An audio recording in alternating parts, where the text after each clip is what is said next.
श्री राहुल गांधी के प्रधानमंत्रित्व के नेतृत्व में, प्रधानमंत्री बनने के नेतृत्व में ये जाना चाह रहे हैं, उससे स्पष्ट है कि इनकी जो हवा थी प्रधानमंत्री के रूप में बनने की, वो खत्म हो चुकी है। नमस्कार, आप देख रहे हैं न्यूज़ फॉर नेशन और मैं स्वाति पांडे आपके साथ। बिहार के पूर्व उप मुख्यमंत्री और बीजेपी के वरिष्ठ नेता तारकिशोर प्रसाद ने बड़ा दावा किया है। उन्होंने बड़ा दावा ये किया है कि बिहार के कई जदयू के सांसद भाजपा के संपर्क में हैं और साल 2024 के पहले ये सारे जो सांसद हैं वो भाजपा में शामिल होने जा रहे हैं। तो देखिए, एक बड़ा दावा जो कि बिहार के पूर्व उप मुख्यमंत्री तारकिशोर प्रसाद ने कर दिया है और दावा करते हुए उन्होंने कहा है कि बिहार में एक बड़ा फेरबदल होने जा रहा है, बिहार की राजनीति में बड़ी फेरबदल होने जा रही है और जदयू के बहुत सारे ऐसे सांसद हैं जो भाजपा के संपर्क में हैं। हम उनसे बात कर रहे हैं और वो सारे जदयू के सांसद भाजपा में शामिल होने जाएंगे।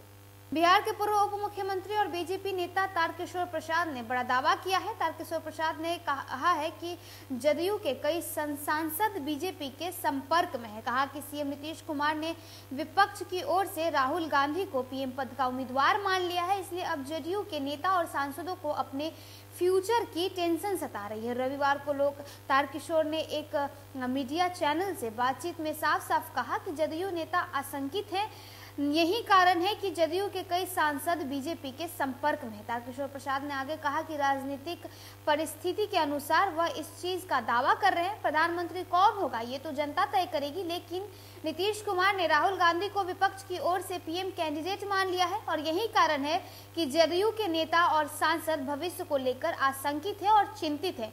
ये तो साफ है कि वो लोग बीजेपी के कैंडिडेट कांटेक्ट में है। और तारकिशोर प्रसाद ये भी कहते हैं कि वो और ये जो बातें तारकिशोर प्रसाद ने कही है वो कटिहार में कही है। आपको बताया, इससे पहले भी बीजेपी के कई नेता ऐसा दावा करते रहे हैं। बीजेपी नेता ने कहा कि साल 2024 में संसदीय चुनाव है, इसलिए वो पार्टी के कांटेक्ट में है क्योंकि उनको समझ में आ गया है कि वो जिस नाव में सवारी कर रहे हैं वो नाव डूबने वाली है। नीतीश कुमार ने ये स्वीकार कर लिया है कि विपक्ष की ओर से राहुल गांधी ही पीएम कैंडिडेट होंगे। उन्होंने साल 2022 में भी सभी विपक्षी दल से अपनी यात्रा के दौरान मुलाकात की, लेकिन किसी ने उनको भाव नहीं दिया, किसी ने उनका नेतृत्व स्वीकार नहीं किया।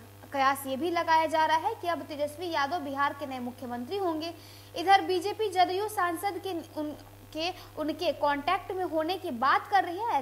ऐसे में बिहार की राजनीति में एक बार फिर से भूचाल आने की जैसी स्थिति बन सकती है। तो देखिए, साल 2024 में लोकसभा चुनाव है और साल 2025 में बिहार विधानसभा चुनाव है और इससे पहले जदयू के कई सारे सांसद जो है वो भाजपा के कांटेक्ट में है, ऐसा कहना है बिहार के पूर्व उप मुख्यमंत्री तारकिशोर प्रसाद का। आपको बताएं कि जब से मुख्यमंत्री नीतीश कुमार ने ये कह दिया है कि राहुल गांधी अगर पीएम कैंडिडेट के फेस है, अगर वो इस रेस में है, तो मुझे इस बात से कोई ऐतराज नहीं है। और नीतीश कुमार ने यह भी कहा है कि मैं खुद को पीएम के रेस से बाहर करता हूं। अब इसके बाद भाजपा पूरी तरह से हमलावर हो रही है और भाजपा के कई नेता, जिसमें पूर्व उप मुख्यमंत्री सुशील कुमार मोदी और साथ ही साथ बिहार के पूर्व उप मुख्यमंत्री तारकिशोर प्रसाद ने भी कह दिया है कि नीतीश कुमार जो विपक्षी एकजुटता की तैयारी कर रहे हैं, विपक्षों को एकजुट करने में लगे हुए हैं, कोई भी विपक्षी दल नीतीश कुमार को भाव नहीं दे रही है और यही कारण है कि नीतीश कुमार खुद को पीएम रेस से बाहर कर लिए हैं। और अब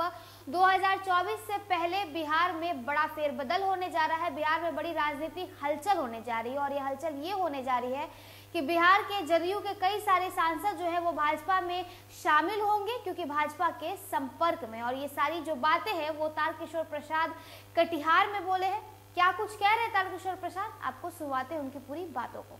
देखिए, जिस प्रकार से बिहार के माननीय मुख्यमंत्री श्री नीतीश कुमार जी ने 2022 वर्ष के अंत में श्री राहुल गांधी के प्रधानमंत्रित्व के नेतृत्व में, प्रधानमंत्री बनने के नेतृत्व में ये जाना चाह रहे हैं, उससे स्पष्ट है कि इनकी जो हवा थी प्रधानमंत्री के रूप में बनने की, वो खत्म हो चुकी है। और जिस प्रकार से जितने विपक्ष हैं उनके नेताओं ने उन्हें भाव नहीं दिया, जो इन्होंने दिल्ली का दौरा किया था, उससे सारी स्थिति स्पष्ट हो गई है। और जनता दल यूनाइटेड के माननीय सांसदों को पता है कि विगत 2019 में उन्होंने जो चुनाव जीता था वो भारत के यशस्वी प्रधानमंत्री श्री नरेंद्र मोदी जी के कुशल नेतृत्व और उनके बहुआयामी व्यक्तित्व एवं प्रभाव के कारण उन्होंने संसदीय चुनाव को जीता था। जो राहुल गांधी 40 सीटों में से मात्र 1 सीट बिहार में जिता सकता है, तो वो शेष जनता दल यूनाइटेड के अन्य के उम्मीदवारों को जिताने की हैसियत कहाँ रखता है, जो वो जनता दल यूनाइटेड से या महागठबंधन के साथ मिलकर वो चुनाव लड़ेंगे। इसलिए उनमें एक भगदड़ की स्थिति बनी हुई है और निश्चित तौर पर जो जनता यूनाइटेड के माननीय सांसद हैं जनता यूनाइटेड को छोड़ने का काम करेंगे, भाजपा के क्योंकि वहाँ उनका कोई भविष्य नहीं है और भारतीय जनता पार्टी का राष्ट्रीय नेतृत्व देखेगा कि किनको लेना है नहीं लेना है, क्या राजनीतिक स्थिति रहेगी, ये तो दल का नेतृत्व तय करेगा। संपर्क में है, ये साफ है ना, निश्चित तौर पर संपर्क में है और उनमें एक हताशा भी है